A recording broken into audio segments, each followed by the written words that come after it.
would say this is an amazing school. We get to know our students. We prepare them quite well. They are all my children.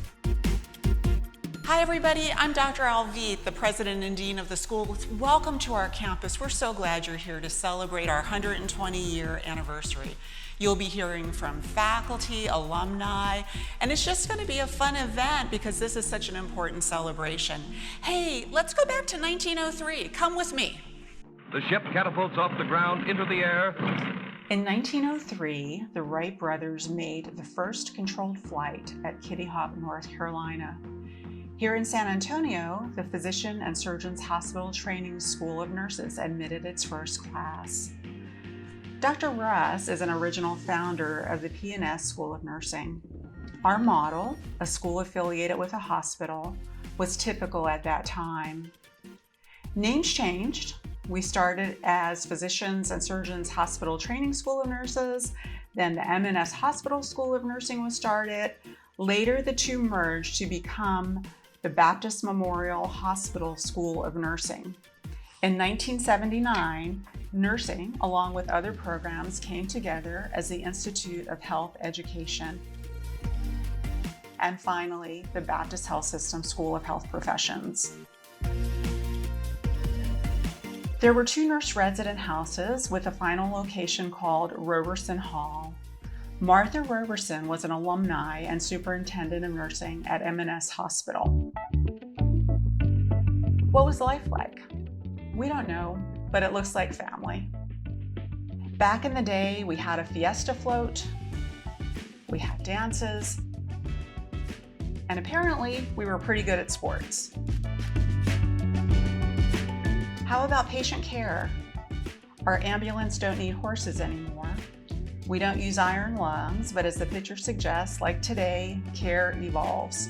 Surely clinicians 50 years from now will look back at 2023 and maybe cringe. Care was different, not better, not worse, just different, based on the best thinking at the time. We had many pictures of nurse graduates over the years. These are just some. In association with World War II, in 1942, all students were admitted as candidates for the Nurse Cadet Corps established by the Bolton Act. For over 80 years, nurses wore mostly white with a nurse's cap. Generally, nursing schools designed their cap, and often the thickness and number of stripes signified a different status. If a patient saw the cap, they knew they were talking to a nurse. Capping ceremonies were a tradition. No more caps now, but we still incorporate lamp lighting into our pinning ceremonies.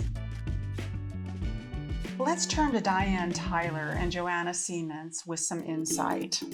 When I started working, students were mostly women. We went for probably, 70, 80 years of what you think of as straight out of school, single women living in a dorm. They were required to be single, required to live in the dorm. And in probably the late 70s, 80s, the population changed. And not only did we have married women and women with children, now we had men. I was not friends with Florence Nightingale. Some people think I have been around forever, my graduates in the hospital, but I did not know her personally. So I just want to get that straight. We get to know our students and we're able to do a little more with them. We're willing to work with them, and if they're willing to come in, we're able to work with them until they feel competent and satisfied. Again, because it's a smaller school. So we're able to tell them you can't get lost in the crowd. That's the good news and that's the bad news. We keep up with you, but we're here for you. Let's also hear from some alumni, Laurie Denkins, Wendy De Leon, and Yvonne Almagor. We're all learning, not just the students, but the instructors. We continue to learn and we try to adjust and we try to make things better. And we're really here for the students. We really work as a team. We enjoy what we're doing. and we want to pass that on to the next generation and the next generation. And we just enjoy each other, and we enjoy being here and seeing the students grow so much over 2 years. I'll tell you this, the Baptist students, they just seem to have a little bit more clinical.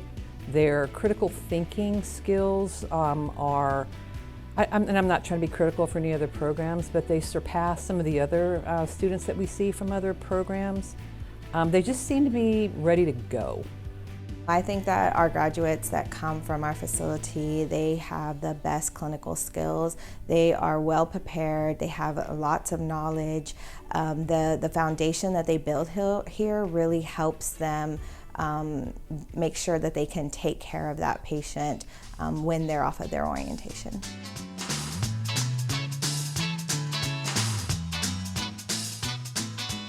In 1955, Ray Kroc opened his first McDonald's in Illinois, and Rock Around the Clock was playing on the radio. In San Antonio, the surgical technology program was established. World War II highlighted the overwhelming need for perioperative personnel.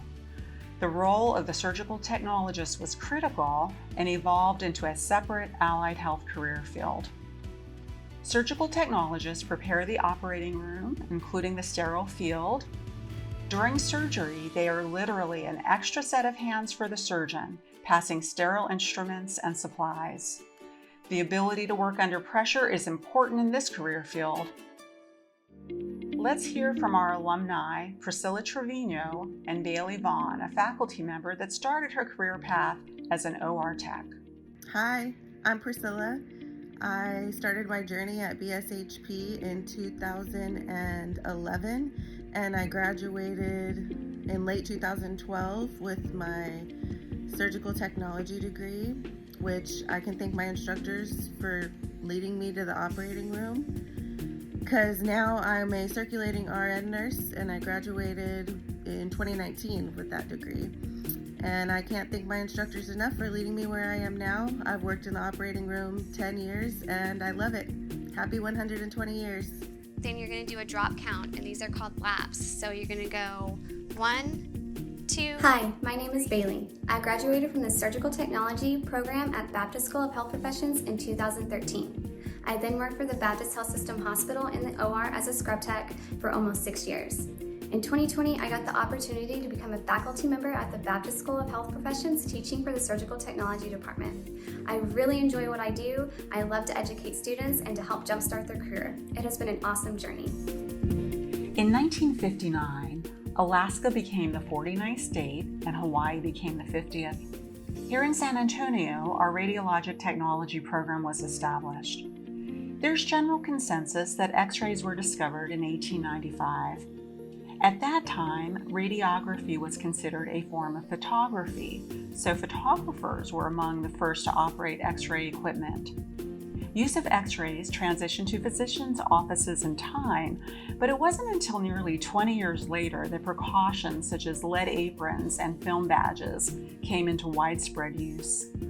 By the 1950s, there was agreement that uniform educational standards for radiologic technologists were needed. 1959, what a perfect time for an RT program. Our program has evolved with technology, but at the core, RTs provide images that enable doctors to diagnose or monitor disease. They are an important part of the treatment team. Let's hear from Ruben Fonseca, alumni and faculty member. It can be quite difficult for some people to grasp some of the technical aspects in radiology, but I kind of find that the challenge to try to break it down for them and just get them through this program so they can get a great career going. So liver here, kidney here, and what's that? Gallbladder. Good. In 1977, Jimmy Carter is inaugurated as the 39th president. Here in San Antonio, we began a diagnostic medical sonography program. While ultrasound images were crude in the early days, ultrasound represented a major advance in diagnostics because it allowed the creation of cross-sectional images without the use of ionizing radiation. Technology developed quickly, By the 1970s, the machines were small, movable, and less expensive. A department could have several scanners instead of a single large static scanner. Real-time scanning gave radiologists the ability to see live images. 1977, what a great time to start a sonography program. In 1988, the Summer Olympics were held in Seoul, South Korea, and the vocational nursing program was added to the Baptist School of Health Professions. Education is similar to RNs, with clinical and theory courses in a range of specialties, but the duration of education is shorter, and thus the scope of practice is different. Patricia Mejia, longtime vocational nursing faculty member, said, "My journey with Baptist started the day I was born in that small hospital on Camden Street. Educating students in the practice of critical thinking and patient engagement enhanced my own commitment to our profession. I treasure all the priceless friendships with faculty, school personnel, and students I met along the way." While the focus today has been educational programming, there wouldn't be students and there wouldn't be a school without the entire team. A big thank you to our administrative support staff, admissions department, finance and financial aid advisors, our student health nurse, information services staff, and library personnel. Thank you for providing foundational support services essential to student success. What about today?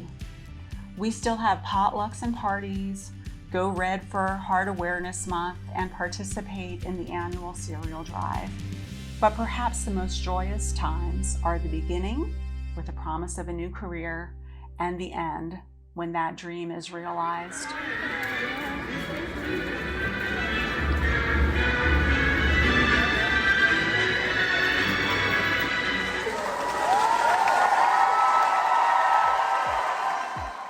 The Baptist School of Health Professions is vitally important to the Baptist health system. We love, love, love the graduates that come out of the Baptist School of Health Professions. They are very prepared to take on the new and exciting tasks that we have within each one of our hospitals. The school is a great pipeline for the Baptist health system. We love to have students in each one of our hospitals, and as they are doing their clinicals, we are interviewing them for their next step when they graduate. We would love every single one of the Baptist School of Health Professions students to come to Baptist, and we do everything within our power to get them there. Congratulations, Baptist School of Health Professions. To faculty, staff, students, and alumni, thank you for making caring your calling. To Baptist leaders, thank you for 120 years of support.